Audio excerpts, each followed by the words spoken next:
What you see happening here tonight first came about in the month of April of 1989 in upstate New York on a Tuesday morning. We'd seen the Lord do this at the end of the meeting when you pray for people. You know, I got hit like this 1979, the month of July. I saw my mother like this when I was a little boy, 3.5 hours, you know, so wasn't new, but it was new in the experience of the whole congregation being touched. And it was something that I prayed and I cried out for the Lord that whole year of 1988, traveling across America saying, Lord, please move, touch your people. What you're seeing tonight comes out of the cry of a prayer for God to touch his people. You have to understand that it is impossible to do any of this if it was not for the hand of God.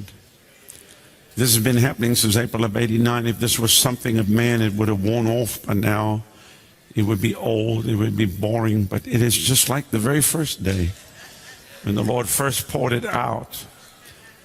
And the Lord told me, he said, son, you told me, you said to move.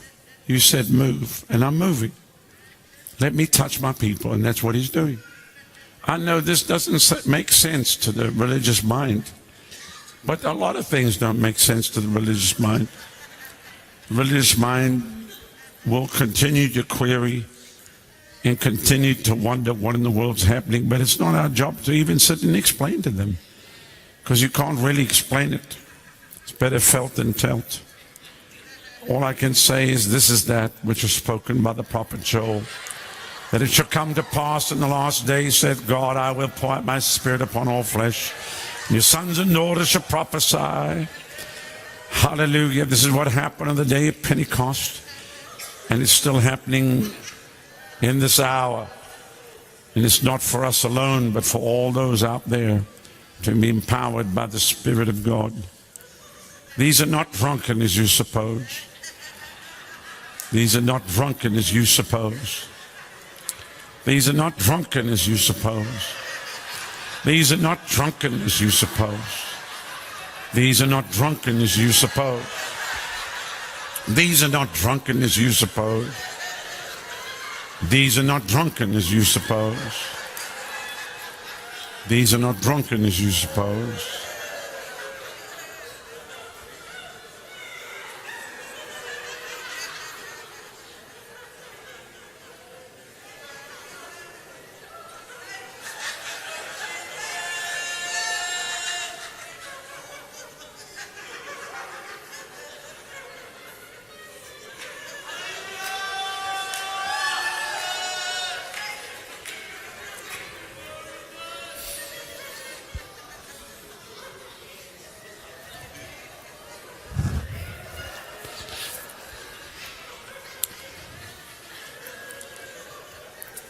They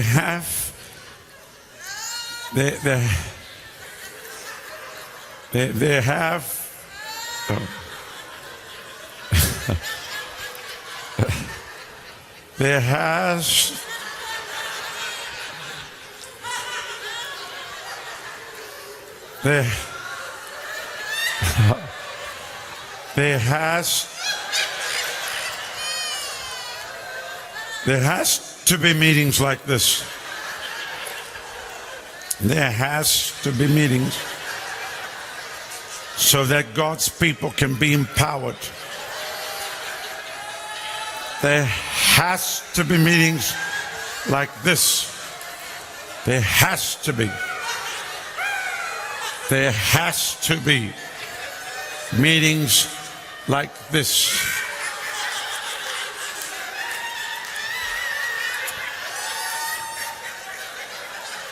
So that God's people can be empowered.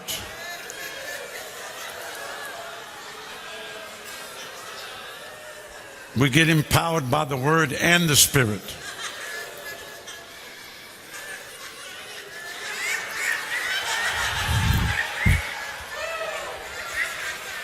He fills your cup to overflowing with the oil of joy,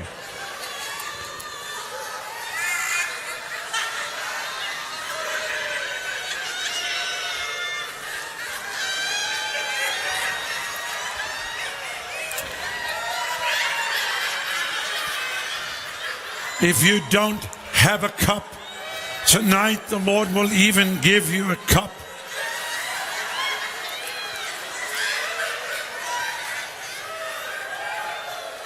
Maybe your cup was stolen at the last church you went to.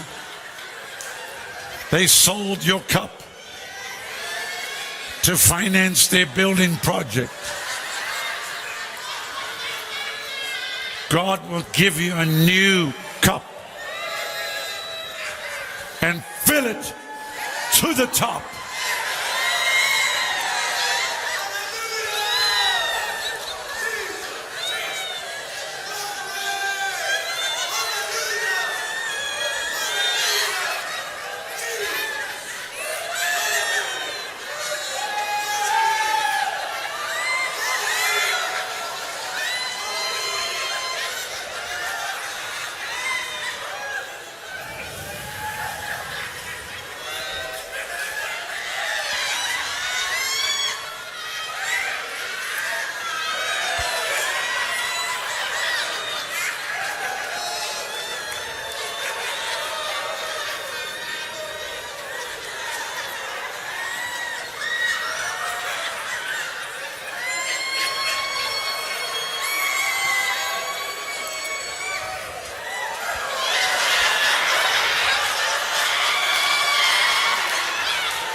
I realized that we would face criticism for allowing this.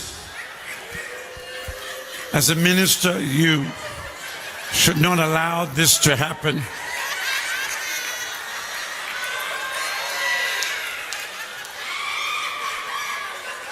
But even when it wasn't happening, we were criticized. So it doesn't really matter.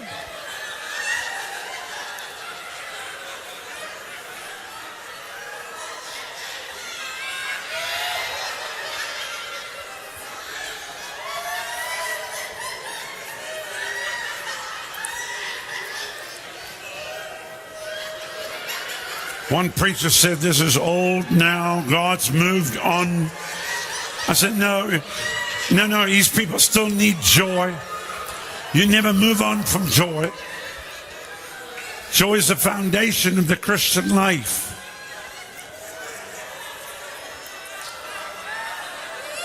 And joy has a voice.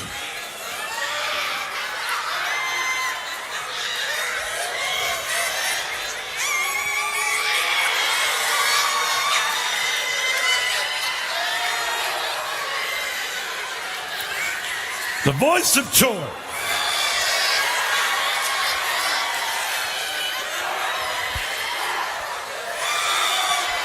The voice of joy.